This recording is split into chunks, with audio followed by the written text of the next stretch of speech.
Hi, I'm Marie Elizabeth Molly, and this is Relationship Alchemy. Today we're going to talk about when you don't feel like talking. This happened recently. I was in New York, and Patrick, my fiance, was in California, and I had just had a super long work day. Like I was on Zoom for hours. It was my longest work day of the week, and I was talked out. I didn't even finish till after 7 o'clock. So the evening rolls around, and Patrick texts, "How are you? How was your day?" And I text back, "I'm so tapped out. I was on Zoom all day. I'm tapped out. I'm tired. Time to rest." And he responds a little while later with, "Let's connect," and FaceTimes me. And when we got on the FaceTime, because I answered it, when we got on the FaceTime, again, I'd said something to the effect of, "I'm super talked out. I was on Zoom all day." And he keeps on going. Because for him, we haven't connected in a while. We're not, we're on opposite sides of the country. He wants to connect, and I totally get that. So a part of me really wants to give that to him. Like a part of me really wants to rally and have a conversation and connect and be together for a while on FaceTime. And a part of me just does not want to be looking at a screen with a live human on the other side of it. Like, I'm so done with that. I'd already done that for many, many hours. And so the conversation goes on, and I finally say, "Hey, I'm super full. Like, I texted you that I was full on Zoom and tired after my day. And I opened our FaceTime with not really feeling like talking much because I feel talked out. And I just wanted you to know that I'm really full. Like, I really want to get off this call right now." And we've developed the kind of relationship where we can be honest about that. And this is my recommendation. This is what inspired this show today, because it feels to me like so often those of us who are giving, caring, caretaking oriented people will often stay in conversations longer than feels good to us. I want you to ask yourself, do I do this? Am I sometimes finding myself in a conversation I really don't feel like being in, but I can tell the other person really wants to be there and they're wanting to connect, so I just hang in there half-acidly? My invitation is to, especially with the people you know intimately, develop a lexicon, develop a way of cueing for them that you're full, that you can't take any more in, that you are done, that you have reached your capacity for connection in this moment. In Patrick and my lexicon, that sounds like, "Hey, I'm full." He knows exactly what that means. I know exactly what that means when he says it to me. Sometimes I'm excited about something and I'll go on about it for a while and while and while and while. And it may not be a topic that Patrick's super interested in. Like, he's interested for a moment because he enjoys my excitement.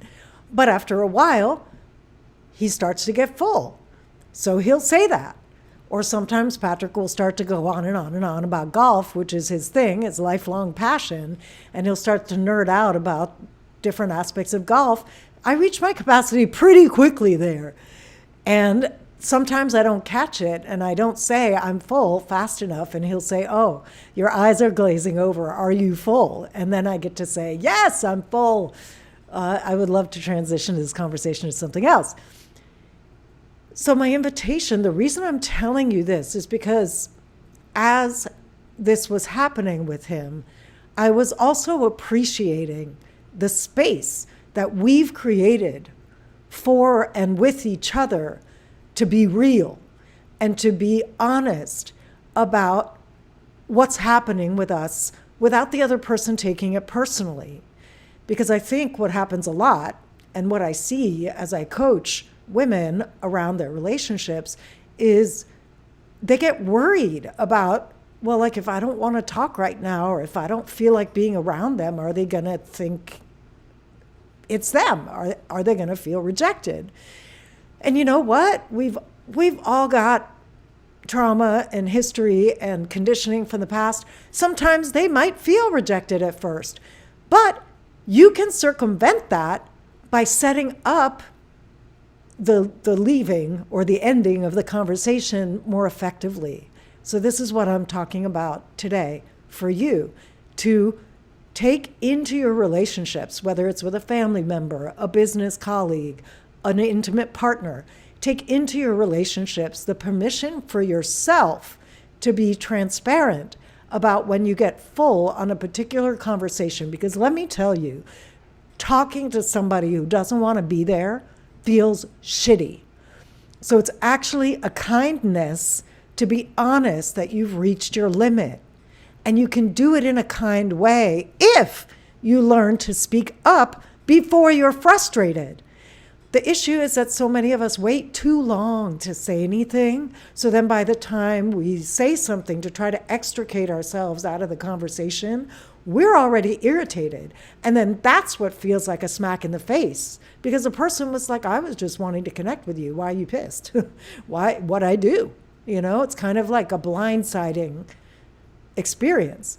Whereas if you can train yourself to speak up sooner and also create agreements with the people you care about the most, obviously the people you're closest to, where, hey, let's find a signal that we can share with each other when we're full, when we've reached our limit on a certain conversation, or when we're just tired and don't feel like talking anymore, so that we can be clear that we're taking care of ourselves and we're taking care of each other, because we're not sitting there bored with our eyes glazed over, feeling impaled and, put upon by having to listen to whatever the thing is that's being said.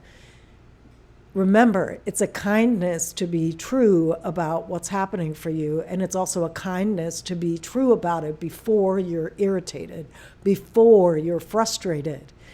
And you can work it out in advance. Like Patrick and my cue is, hey, I'm full. Hey, I'm getting full. I have about 3 more minutes of capacity here. So bottom line it. Whatever you work out with the people you care about as a cue, then use it. And if you're with someone that's super sensitive to feeling rejected or abandoned or not listened to, you can work that into the cue too. Hey, I love you. I'm interested in your world, and I'm super tired right now. Like, I don't have capacity to hear more. My bandwidth is super thin. You can work that into the communication if you're dealing with someone who's super sensitive like that.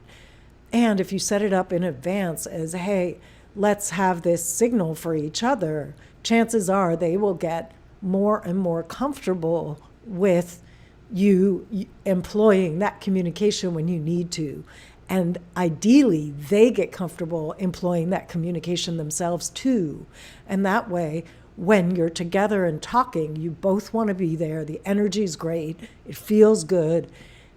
It leads to more intimacy and depth in your life and in your connection with each other, because you can both have attention and bandwidth on being in the conversation because you're happy to be there.